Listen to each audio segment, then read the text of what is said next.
वीर है वो बल है। लघु शंका को बैठोगे, जरा सा स्पर्श करोगे, वीर निकल जाएगा, आपकी दुर्गति हो जाएगी। यदि आप हस्तमैथुन करेंगे नई अवस्था में तो ब्याह होने के बाद आप गृहस्थी लायक नहीं रहेंगे, संतान उत्पन्न करने लायक नहीं रहेंगे, आपकी क्षमता नहीं रहेगी। डॉक्टर से ऐसी औषधि लो जिससे वीर पुष्ट हो। कई प्रकार की ऐसी आयुर्वेदिक औषधियां आती हैं जो वीर को पुष्ट करती हैं, और अगर वो थोड़ा वीर पुष्ट हो और आप थोड़ा व्यायाम करें नित्य नियम से और थोड़ी देर सत्संग सुने, नाम जप करें तो निश्चित परिवर्तन हो जाएगा। नाम जप करोगे ना तो फिर सब ठीक हो जाएगा। नाम जप में बहुत सावर है बच्चा, सब ठीक हो जाएगा धीरे धीरे, लंबे समय तक, उबना नहीं। और जब आपको समय मिले तो 2-4 बार आओ, यहाँ का वायुमंडल आपको पवित्र करेगा।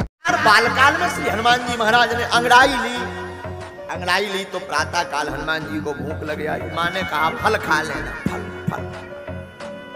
आसमान में लाल लाल उगते हुए सूर्य को ही फल समझ लिया, और आसमान में सूर्य को उगते हुए को फल समझ करके हनुमान जी ने ऐसी छलांग मारी, सूर्य के पास पहुंच करके नाश्ता में सूर्य भगवान खा गए।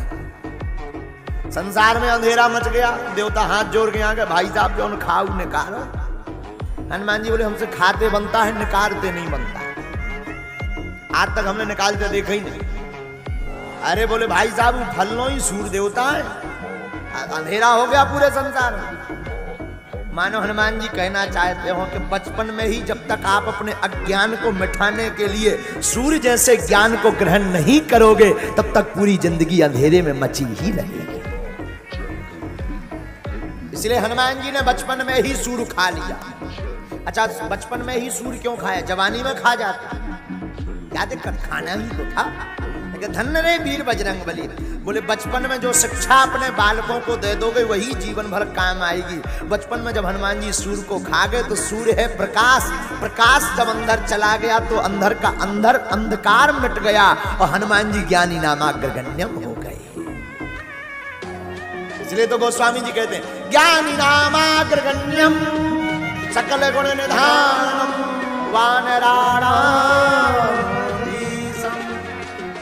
हनुमान जी सबसे ज्ञानियों में श्रेष्ठ। बड़े बड़े देवता आए, भाई साहब दोनों खा निकाला। बड़ी मुश्किल से हनुमान जी ने सूर्य को निकाला। सूर्य की तरफ देख के बोले कैसा लगा? सूर्य बोले जय हो तुम्हारी। हनुमान जी वापस आए, ले सब देवता वापस चले, अब मत आना। बहुत दिन बीत गए तो किसी ने इनको शिक्षा दी कि अगर गुरु बनाना है तो सूर्य भगवान को बनाओ। हनुमान जी ने एक बार फिर दोबारा छलांग मारी, सूर्य भगवान के सामने पहुंच गए। राम राम भाई साहब, गुरुजी। सूर्य भगवान ने देखो कि ये तो देखे लग रहा है, इनको हमने पहले भी देखा है कभी। गौर से देखा रे, ये तो बेइया है जो हमें ब्रेकफास्ट में खा गए थे। ये तो वही है। सूर्य भगवान थोड़ा पिछलते हुए, भैया दूर रहना, दूर रहना। हनुमान जी बोले गुरु जी। सूर्य देवता है अब और टेंशन, आज तो जी हद करें, गुरुजी कह रहे हैं। सूर्य भगवान बोले देखो भाई गुरु मत कहो। हनुमान जी बोले क्यों? सूर्य भगवान बोले कि हल्के में कुछ नहीं बोले हो, तुम लील गए थे, अब गुरु का बना ले, का पतो का दशा करो। हनुमान जी बोले कुछ नहीं गुरु जी, आप हमारे गुरु बनो, हमें चेला बनाओ। सूर्य भगवान बोले जब तक तुम सामने रहोगे हमारा बीपी हाई रहेगा, हम आपको चेला किस बात पे बनाना? बोले क्यों? अरे बोले एक वे तो बड़ी मुश्किल से निकले तुम्हारे भीतर से, अब तुम्हें अगर चेला। हनुमान जी बोले वो भूल थी सो हो गई, अब नहीं होगी। सूर्य भगवान ने सोची कैसे तो जो दूर जाए, तो बोले कैसे चेला बनना चाहते? बोले ज्ञान, गुरु ज्ञान लेना चाहते। ठीक है, लेकिन हम नहीं दे सकते। क्यों भाई? गुरु ज्ञान देने के लिए एक जगह बैठना पड़ता है, हम कभी बैठते नहीं है, चलते रहते हैं दिन रात, फिरते रहते हैं दिन भर रात। हनुमान जी बोले कोई दिक्कत नहीं, तुम चलते रहना, हमारा भी पांव बहुत कम रोकाते। सूर्य भगवान बोले मतलब? बोले वानराणाम भीषम, एक तो हम वानर, कपि चंचल सब ही विधिहीना, हम तो कपि हैं। कपि माने होता बंदर। हम एक प्रारंभ के दिन से ही आचार्य जी एक सूत्र निकला था, पता नहीं हमारी मूर्ख कुबुद्धि ने कैसे निकाल दिया था। हनुमान जी हैं बंदर, लेकिन रामचरितमानस के हनुमान जी रूपी बंदर भी राम का सानिध्य पाकर के बन गए सुंदर। बंदर भी राम सानिध्य पाकर के सुंदर हो जाता है। मानो हम ये कहना चाह रहे हो कि तुम राम की शरण पकड़ लो, तो जब बंदर सुंदर हो सकता है तो तुम तो मानव है, हम तुम कैसे सुंदर नहीं हो सकते। तो हनुमान जी बोले कि हमको भी श्राप है, श्राप ही मान के चलो कि हम भी नहीं बैठते। सूर्य भगवान बोले हमारी चलने की आदत है। तो हनुमान जी बोले हम भी चलेंगे, क्या दिक्कत। सूर्य भगवान बोले, अब सूर्य भगवान तो सोच रहे थे जे हमसे पढ़ाई करें, इनका कोई ठिकाना थोड़ी, कब भूख लग जाए ब्रेकफास्ट में फिर मसाला, एक बार तो बड़ी मुश्किल से। तो सूर्य भगवान बोले देखो भाई चलोगे कैसे, विद्यार्थी को सामने होना चाहिए, शिक्षक के सामने होना चाहिए तभी पढ़ पाओगे। हनुमान जी बोले नो प्रॉब्लम, हम चलेंगे तुम चलेंगे, हम आगे चलेंगे उल्टे चलेंगे, तुम सीधे चलना। क्या दिक्कत। अच्छा ये भी बहुत सुंदर उपाय है। हनुमान सूर्य भगवान ने कहा इसका अर्थ क्या हुआ। बोले जब भी माताएं अपने बालक को शिक्षा देने के लिए चलाने की कला सिखाती हैं तो माँ तो जरूर उल्टी चलती है पर बेटा सीधा चलता है। माँ कहती आजा बेटा आजा, आजा बेटा आजा, और पीछे की तरफ चली जाती है, बेटा को सीधा चला देती है। आप हमारे गुरु हैं, आज हम उल्टे चलेंगे, आप सीधे चलना और हमारी जिंदगी सीधी कर देना।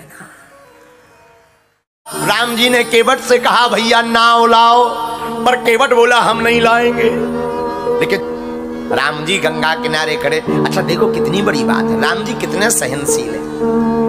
कोई और होता तो ये कहता ठीक है भैया मत लाओ, तुम्हारे दिन अच्छे हैं हमारे दिन खराब है, जब हमारे दिन अच्छे आएंगे तब हम बताएंगे। हमको तो 14 वर्ष का वनवास मिल गया तो तुम भी धोखा दे रहे, कोई बात। लेकिन राम जी ऐसा नहीं कहे। राम जी पूछ रहे भैया क्यों नहीं लाओ, केवट बोला नहीं लाओ। अरे भाई कोई कारण तो होगा। तो केवट कहता है कहा ही तुम्हारे मरम में जान, मैं आपका मरम जानता हूँ। लक्ष्मण जी को चिंता हो गई, टेंशन हो गई कि हम 24 घंटे साथ में रहते, हम नहीं जान पाए मरम। ये भाई साहब दूर से बता रहे कि हम मरम जानते। लेकिन केवट बड़े दावे के साथ कहता कहा ही तुम्हारे मरम में जान।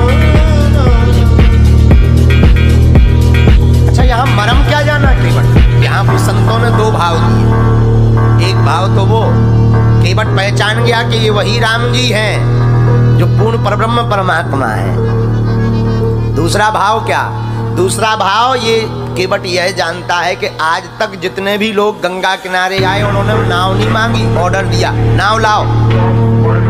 लेकिन पहली बार कोई ऐसा व्यक्ति आया है जो कह रहा है मांगी नाव, जो मांग रहा है।